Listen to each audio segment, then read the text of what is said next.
বন্ধুরা আসসালামু আলাইকুম। আশা করি সকলেই ভালো আছেন। 25তম আনসার ভেটেলিয়ানের মাঠ পরীক্ষা কিন্তু আগামী 22 তারিখ থেকে শুরু হতে যাচ্ছে। তো আজকের ভিডিওতে আপনাদের কোন জেলার মাঠ কত তারিখে অনুষ্ঠিত হবে এবং আপনারা মাঠে কি কাগজপত্র সাথে করে নিয়ে যাবেন তা A to Z বিস্তারিত জানানোর চেষ্টা করব।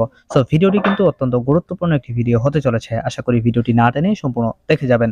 তো মূল ভিডিওতে যাওয়ার আগে আপনারা যারা এই 25তম আনসার ভেটেলিয়ানের মাঠ করতে যাচ্ছেন তাদের জন্য লিখিত ও ভাইবা পরীক্ষার চূড়ান্ত একটি সাজেশন আমি পিডিএফ আকারে নিয়ে এসেছি। আপনারা চাইলে আমার কাছ থেকে এই চূড়ান্ত সাজেশনটি সংগ্রহ করতে পারেন।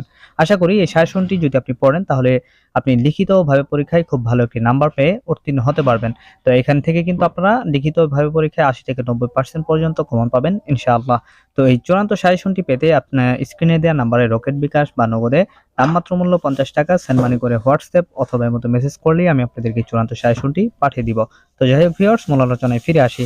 তো এখানে দেখতে পাচ্ছেন যে স্ক্রিনে কিন্তু একটি বিজ্ঞপ্তি দেওয়া হয়েছে, সেখানে কিন্তু আপনাদের বিভিন্ন জেলার মাঠ পরীক্ষা কত তারিখ অনুষ্ঠিত হবে সেটা কিন্তু বলা হয়েছে এবং আপনাদের মাঠে কি কাগজপত্র সাথে করে নিয়ে যেতে হবে সেটিও কিন্তু বলে দেওয়া হয়েছে। তো আপনারা অবশ্যই একটু মনোযোগ সহকারে শুনবেন। তো এখানে বলা হয়েছে যে নং স্মারক মূলে পত্রিকায় প্রকাশিত আনসার ভেটেলিয়ন সমূহের সিপাহী পদে অর্থাৎ ভেটেলিয়ন আনসারের যে নিয়োগ বিজ্ঞপ্তিটি প্রকাশ করা হয়েছিল সেটা অনুযায়ী অনলাইনে আবেদনকারী প্রার্থীদের নিম্নবর্ণিত সময়সূচি অনুযায়ী বাসায় কার্যক্রম পরিচালিত হবে। তো এখানে দেখতে পাচ্ছেন যে প্রথমে রাজশাহী রেঞ্জ, তো এইভাবে কিন্তু প্রত্যেক জেলার মাঠ পরীক্ষাগুলো এইভাবে কিন্তু আপনাদের ওয়েবসাইটে প্রকাশ করা হবে। তো এই সকল বিস্তারিত তথ্য যদি সবার আগে জানতে চান তাহলে অবশ্যই আমাদের এই চ্যানেলটি সাবস্ক্রাইব করে পাশে থাকা যে বেল আইকনটি রয়েছে সেটি বাজিয়ে রাখবেন। তো প্রথমেই আগামী 22 তারিখে কিন্তু রাজশাহী, চাঁপাইনবাবগঞ্জ ও নওগাঁ জেলার মাঠ পরীক্ষা অনুষ্ঠিত হবে। তো এখানে দেখতে পাচ্ছেন তারিখ 22/2/2024 তারিখ, খুব বেশি একটা সময় কিন্তু বাকি নেই। আপনারা কিন্তু এখন থেকেই মাঠ এবং লিখিত পরীক্ষার জন্য প্রস্তুতি নেবেন। আপনার দিন হচ্ছে বৃহস্পতিবার সকাল 8 ঘটিকা থেকে কিন্তু অনুষ্ঠিত হবে এবং আপনাদের মাঠ হচ্ছে আনসার ও ভিডিপি একাডেমি সফিপুর, গাজীপুর। অর্থাৎ আপনার সকল জেলার মাঠটা কিন্তু এই যে আনসার ভিডিপি একাডেমি রয়েছে সফিপুর, গাজীপুরে এখানে কিন্তু অনুষ্ঠিত হবে। তো এখন আসি আপনারা মাঠে কি কাগজপত্র সাথে করে নিয়ে যাবেন। তো এই বিষয়টা কিন্তু অত্যন্ত গুরুত্বপূর্ণ। আপনাদের মাঠ কিন্তু একদিনই হবে। অন্যান্য নিয়োগের মতো যেমন ফায়ার সার্ভিস রয়েছে, সেনাবাহিনী, তাদেরকে কিন্তু বিভিন্ন দিন কয়েকটা দিন যেতে হয়। তো এখানে কিন্তু তা না, এখানে কিন্তু একদিনই আপনাদেরকে শারীরিক ফিটনেস এবং লিখিত ভাইবা পরীক্ষা সকল কিছুই কিন্তু আপনাদেরকে নেওয়া হবে। তো এখানে যদি আপনি কাগজপত্র মিস করেন সেক্ষেত্রে কিন্তু আপনার মাঠে সমস্যা হওয়ার সম্ভাবনা রয়েছে। তো অবশ্যই এই সকল কাগজগুলা 100% ঠিক করে আপনারা নিয়ে যাবেন। তো প্রথমেই যে কাগজটি নিতে হবে সেটা হচ্ছে অনলাইন হতে প্রিন্টকৃত আবেদনপত্র ও প্রবেশপত্র। অর্থাৎ আপনি যখন আবেদন করেছেন তখন যে একটি আবেদনপত্র ডাউনলোড করেছিলেন এবং প্রিন্ট করে নিয়েছিলেন সেটা নিয়ে যেতে হবে এবং প্রবেশপত্রটি নিয়ে যেতে হবে। তো এখানে বলা আছে যে অনলাইনে আবেদন করার সময় প্রাপ্ত রেফারেন্স আইডি ব্যবহার করে ওয়েবসাইট হতে প্রবেশপত্র প্রিন্ট করতে হবে। তারপর হচ্ছে কলম, পেন্সিল, স্কেল ও ক্লিপবোর্ড। তো এগুলো আপনার লিখিত পরীক্ষার জন্য অবশ্যই নিয়ে যেতে হবে। আমি আবার বলছি কলম, পেন্সিল, স্কেল ও ক্লিপবোর্ড এগুলো নিয়ে যাবেন।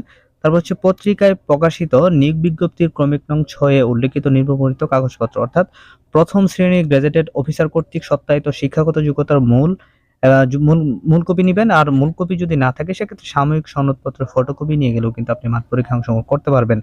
দ্বিতীয়ত, প্রথম শ্রেণীর গ্র্যাজুয়েটেড অফিসার কর্তৃক সত্যায়িত ছবি, পাসপোর্ট সাইজ রঙিন ছবি সামনে থেকে তোলা হতে হবে। তো এই ছবিগুলো কিন্তু আপনাকে নিয়ে যেতে হবে। তো এখানে কিন্তু আপনারা অনেকেই প্রথম শ্রেণীর গ্র্যাজুয়েটেড কর্মকর্তা চিনেন না, অনেকেই কোথায় যাবেন সেটিও জানেন না। তো আপনারা কিন্তু আপনাদের যে উপজেলা স্বাস্থ্য কমপ্লেক্স রয়েছে সেখানে যে ডাক্তারগুলো রয়েছে তাদের কাছ থেকে কিন্তু এটা সংগ্রহ করতে পারবেন।